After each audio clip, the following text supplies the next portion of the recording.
Hello everybody, aqui é o professor Rafael e nesse vídeo eu vou explicar as atividades da semana 1 do PET 7 de língua inglesa do terceiro ano do ensino médio. O tema dessa semana, como tem sido desde o começo das atividades remotas, é a compreensão escrita, a leitura. Vamos ao primeiro texto então, o texto dessa semana.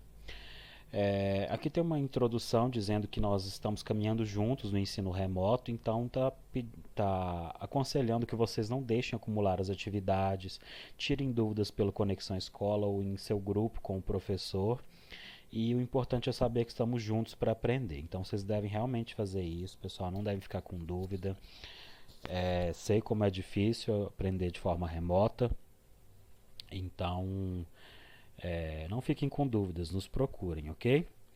E só faz essa introdução e depois disso para vocês lerem com atenção o texto e responderem as questões em português. Então não fez nenhuma pergunta aqui introdutória para ativar o conhecimento prévio de vocês. Aí o que vocês vão ter que fazer? Vocês vão ter que ler o texto, fazer aquela primeira lida, dar uma lida do começo até o final do texto, sem parar para procurar as palavras desconhecidas. Vocês vão procurar vocês vão ler o texto do começo ao fim e verificarem o que vocês conseguem absorver dele, que informações vocês conseguem obter desse texto.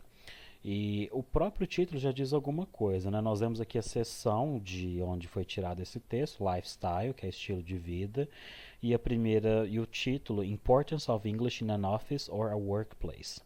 Então, a importância do inglês num escritório ou ambiente de trabalho. Então, isso tudo, pessoal, já de vocês lerem o título, isso já vai ativar o conhecimento prévio de vocês. Vocês vão pensar em tudo que vocês já sabem sobre a importância do inglês no mercado de trabalho, no ambiente de trabalho, no escritório. Pensar em experiências pessoais, em pessoas que vocês conhecem ou vocês mesmos. Se o inglês alguma vez, se a falta do inglês prejudicou vocês ou alguém que vocês conhecem, ou se ter o inglês ou se falar o inglês fluentemente foi uma vantagem para vocês ou para outra pessoa. É importante vocês pensarem sobre todas essas questões. Depois disso, vocês vão fazer. Então, analisando o título, vocês já fazem essa,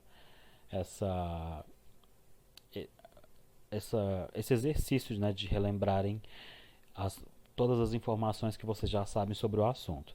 Depois, muito provavelmente, o texto vai falar sobre o que vocês já sabem, mas na língua estrangeira. Aí vocês vão ler o texto sem parar para procurar as palavras desconhecidas, sem fazer anotações. Façam uma primeira lida total e depois, se vocês tiverem tempo, façam uma segunda lida para vocês verem se conseguem obter mais um pouco de informações, ok?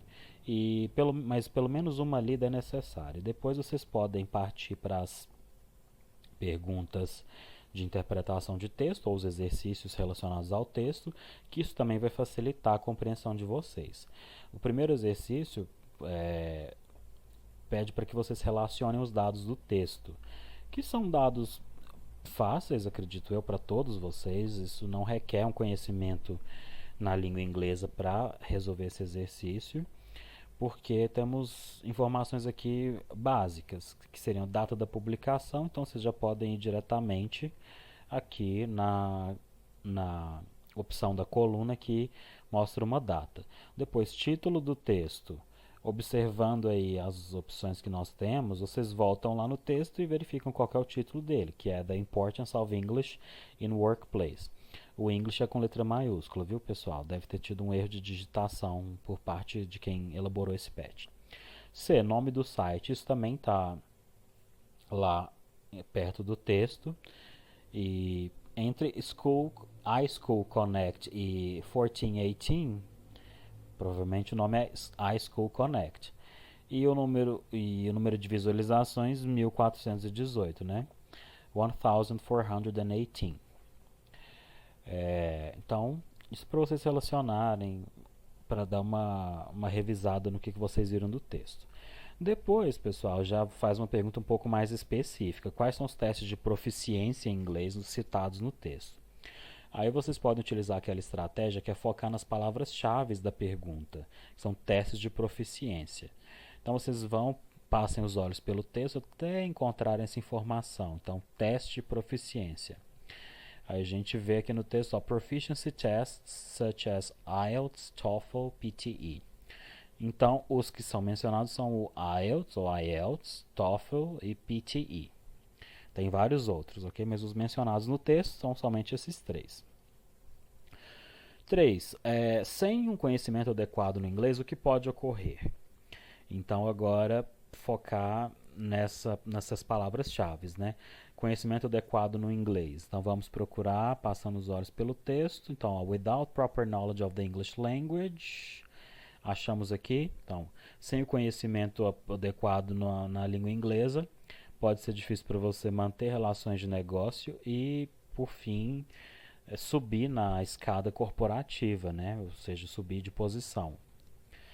Na questão 4, vocês devem copiar e separar as palavras cognatas com a tradução adequada.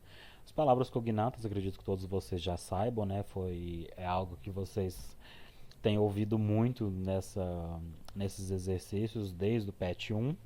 Palavras cognatas são aquelas que têm a mesma origem, ok? Elas vêm da mesma origem e, consequentemente, são parecidas.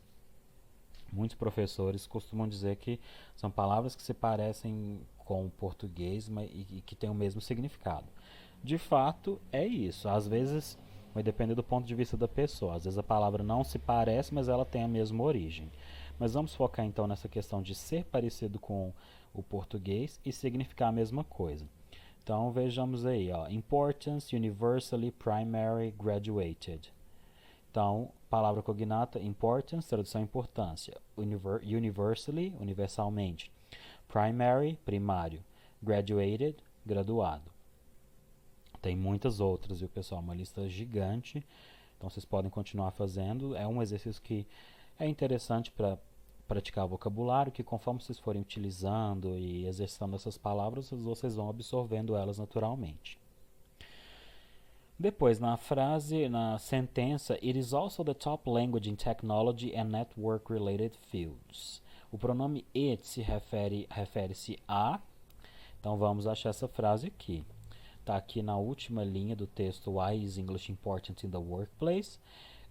E o it, pessoal, é um pronome e qual é a função de um pronome? É substituir um nome, para deixar um texto mais coeso, coerente. Então, it está se referindo a workplace, English, career or savior.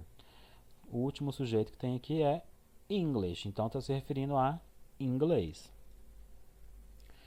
Agora uma questão bem gramatical na frase It will allow you to communicate effectively with your colleagues and superiors. As palavras allow, you, effectively e colleagues são respectivamente pronome, advérbio, substantivo e verbo.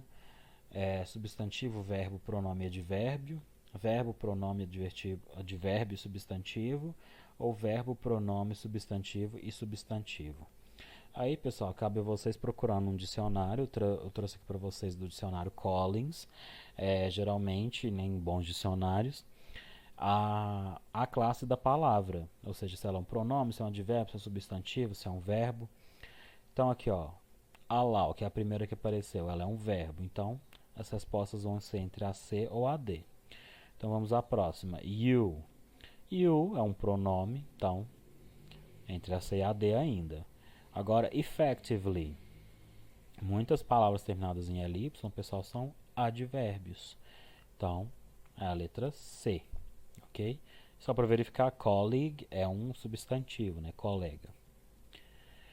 Bom, na questão 7, pede para que vocês expliquem com as palavras de vocês o último parágrafo. The English language places you in a position where you can express yourself to everyone in a common language. Então, o que vocês entendem dessa frase? A língua inglesa te coloca numa posição onde você consegue se expressar para todo mundo numa língua comum. Mas vocês vão explicar com as palavras de vocês. Bom, são somente essas atividades essa semana. Me procurem se vocês tiverem qualquer dúvida lá no Google Classroom, preferencialmente, ou então por redes sociais ou por e-mail. Vai ser um prazer ajudar vocês. Thank you so much for watching. Until next time.